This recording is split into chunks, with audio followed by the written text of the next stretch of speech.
gustas. Daniel, entonces, desde el Ministerio Apostólico, también traernos esta respuesta, cómo hacer para preparar a la nueva generación con una identidad sana en Cristo, en este aporte tan rico de la mirada de cada uno de los hermanos. Ahora Daniel nos aporta desde el Ministerio Apostólico. Ok, a ver si se escucha ahí. ¿Se escucha? ¿Sí? Y si no, no. ¿Sí? ¿Cuál fueron? A ver, ahí está. ¿Está? ¿Vamos por acá? No funciona el micrófono apostólico, che. Sigamos. Tranqui. Hola. No. No quiso. Ahora sí. Bueno, el micrófono apostólico no quiso funcionar hoy.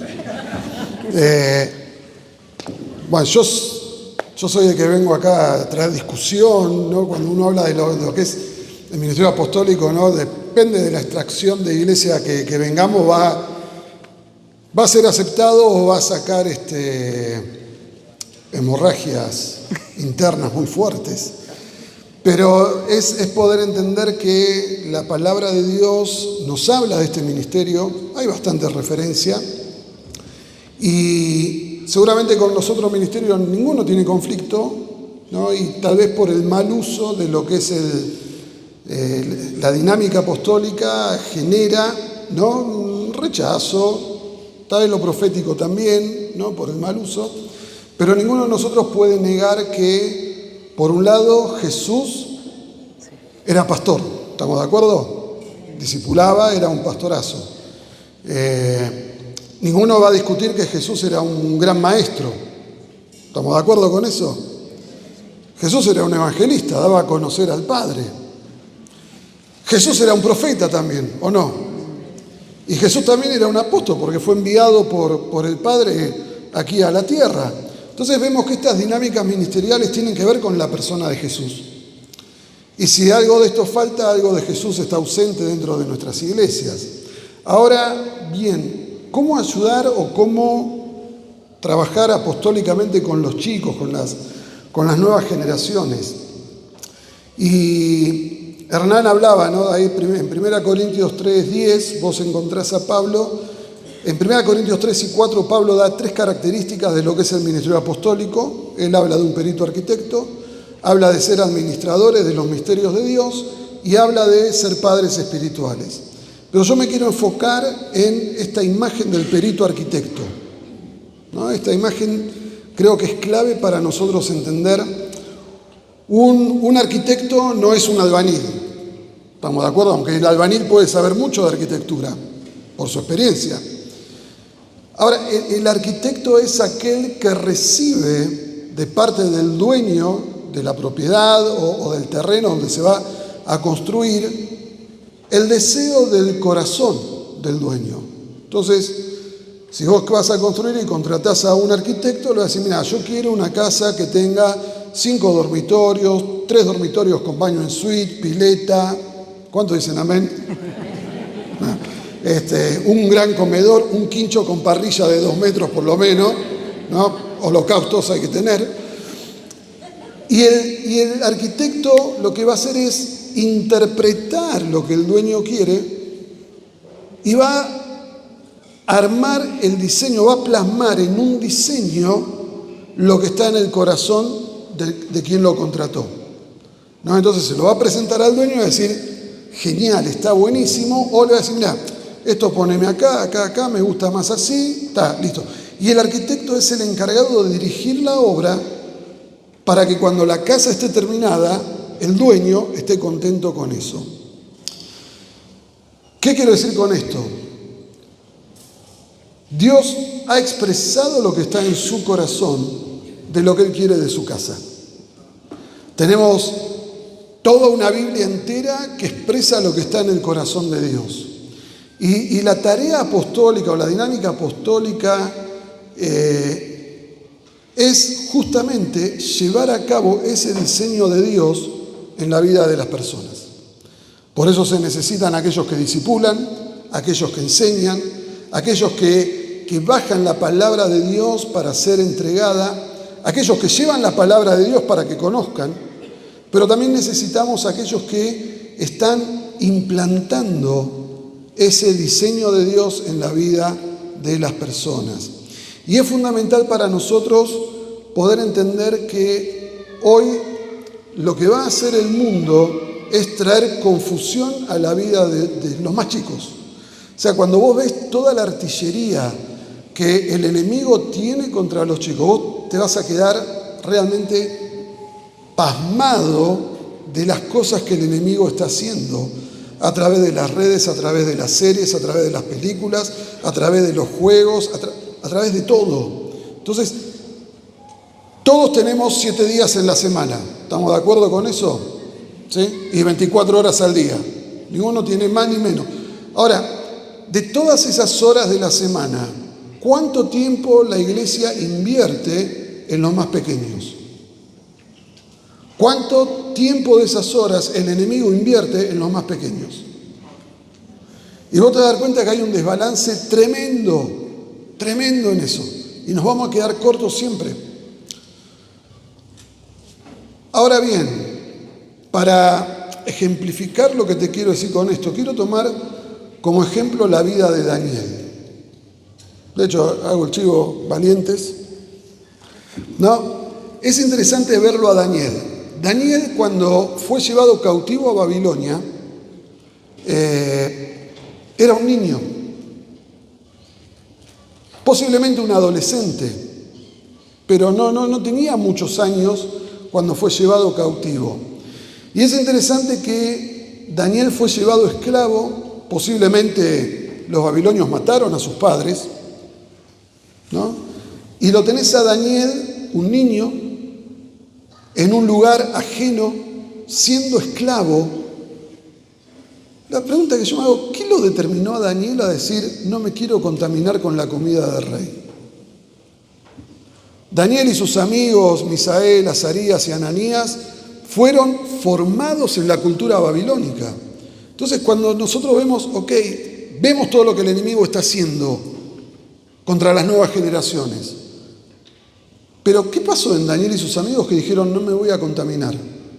Hubo una formación espiritual en su niñez que los marcó tanto que, a pesar de estar en un entorno completamente ajeno y negativo para ellos decidieron, yo no me voy a convertir en un babilonio más. No me voy a convertir al mundo. Y si no, vamos a ver que ellos van a dar testimonio y muchos van a creer por el testimonio de ellos. Entonces, por un lado vemos que alguien discipuló, enseñó a Daniel a vivir su fe. Pero por otro lado vemos que el tiempo pasa, nos vamos poniendo viejos, dice el sabio popular, ¿no? Y Daniel se fue poniendo viejo. Y es interesante que vos después encontrás en Daniel que él estaba leyendo a Jeremías, y él posiblemente había escuchado a Jeremías cuando era chico, porque Jeremías venía profetizando que el pueblo de Israel iba a ser llevado cautivo por Babilonia. Y Daniel vivió el cumplimiento de la profecía de Jeremías. Daniel, ya un tipo de 80 y pico de años, ¿sí?, está leyendo a Jeremías y ve que el cumplimiento de la palabra profética era justo en ese momento. Y él dice, viendo que se habían cumplido los días profetizados por Jeremías, que eran los 70 años de cautiverio, él se puso a orar a Jehová. ¿Y qué te quiero decir con esto? Nosotros tenemos que meter a los chicos, a las nuevas generaciones, dentro del plan de Dios. Poner ese fundamento que es Jesucristo, no solamente contarle historias bíblicas, sino presentarles a Jesucristo, el que fue, el que es y el que vendrá. Hay un plan de Dios que es completo. Y ¿sabes qué? No alcanza con decirle hoy a los chicos que Dios tiene un propósito con sus vidas. ¿Cuántos se lo dicen a sus chicos eso? ¿Alcanza? Hay que meter a los chicos dentro del plan de Dios, que es mucho más grande y superador y trasciende aún sus propias vidas. Es empezar a plantearles que empiecen a discernir el mundo que están viviendo, y los chicos pueden hacerlo, y explicarles, mira, lo que está pasando en el mundo las crisis económicas, las guerras, la pandemia, las enfermedades, tiene que ver porque Cristo está regresando y ese es el plan de Dios, pero que no termina con el regreso de Cristo, sino con el Padre descendiendo para habitar en medio nuestro. Entonces nosotros tenemos que entender que ese es el diseño de Dios, que se lo encargó a arquitectos que lo lleven a cabo. La dinámica apostólica tiene que ver con esto, con presentarle a las nuevas generaciones cuál es el plan de Dios y que lleguen a grandes con la seguridad, como Daniel, de que ellos no solamente tenían un propósito, sino que estaban inmersos en el plan de Dios. Y yo creo que eso fue la clave por el cual Daniel dijo, yo no me voy a contaminar con Babilonia, porque yo sé que un día vamos a volver a Israel. Van a pasar 70 años. Y la realidad es, no tenemos testimonio bíblico de que Daniel haya vuelto a Israel. Pero él oró por el regreso porque conocía la palabra profética. Y esta es la clave que nosotros tenemos que tener para las nuevas generaciones. Es darle a conocer a los chicos que entiendan el tiempo que están viviendo, que lo disciernan a la luz de la palabra. Y el modelo apostólico, la dinámica apostólica tiene que ver con esto. Es decirle, chicos, hay un diseño de Dios, hay un plan de Dios que trasciende las generaciones, que empezó en Génesis con Adán y Eva, pero termina con nosotros como iglesia, habitando con el Padre aquí en la tierra, y vos sos parte de ese plan. Y vos te tenés que encontrar en este tiempo de la historia que Dios está haciendo. Entonces ahí vamos a encontrar que los chicos van a entrar a entender que hay un sentido a todo lo que está pasando a su alrededor. Y que si nosotros logramos lo que alguien logró en Daniel, no importa la cultura de Babilonia que esté a nuestro alrededor, ellos van a decidir no contaminarse. Porque saben cuál es el diseño, saben cuál es la casa y saben cuál es el fin. Entonces, no tengamos miedo a hablar de la dinámica apostólica, porque Salmo 119, 160 dice que la suma de tu palabra es verdad. Entonces yo tengo que entender que toda la Biblia es verdad. ¿Estamos de acuerdo con eso? ¿No? Y hoy Rubén nos dio una clase magistral de por qué tenemos que tener en cuenta la palabra de Dios. Si yo empiezo a sacar cosas porque no las entiendo, porque les tengo miedo, empiezo a alterar la verdad completa de Dios. La Biblia está para descubrirse y no para esconderse. Y parte de la tarea que nosotros tenemos pensando en cómo hago de forma apostólica poder involucrar a los chicos, trabajar con los chicos, tiene que ver con esto de decir, miren, hay un plan de Dios, ustedes son parte de ese plan, para este tiempo Dios los creó, pero miren lo que va a pasar allá adelante. Anhelen la esperanza de que el Padre descienda y habitemos con Él, porque ese es el anhelo de su corazón. El Señor no anhela 5 dormitorios, pileta, quincho y parrilla. Él anhela venir a habitar en medio de sus hijos.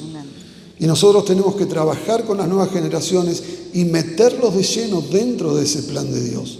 Porque si ellos no conocen el plan de Dios, y posiblemente tengamos muchos hijos pródigos, porque no les estamos dando justamente el valor profético que la palabra tiene, no les vamos a estar dando a entender por qué pasa lo que pasa, no les estamos dando a entender por qué tienen que dar testimonio de Jesús, por qué tienen que evangelizar, no les damos a entender por qué tienen que discipular a otros, no les damos a entender por qué tienen que enseñar a otros, porque hay una esperanza que no avergüenza, y nosotros se lo tenemos que comunicar a los chicos, y esto tiene que ver con la dinámica apostólica y todo lo que está en el corazón del Padre, que quiere que nosotros en este tiempo se lo impartamos a las nuevas generaciones.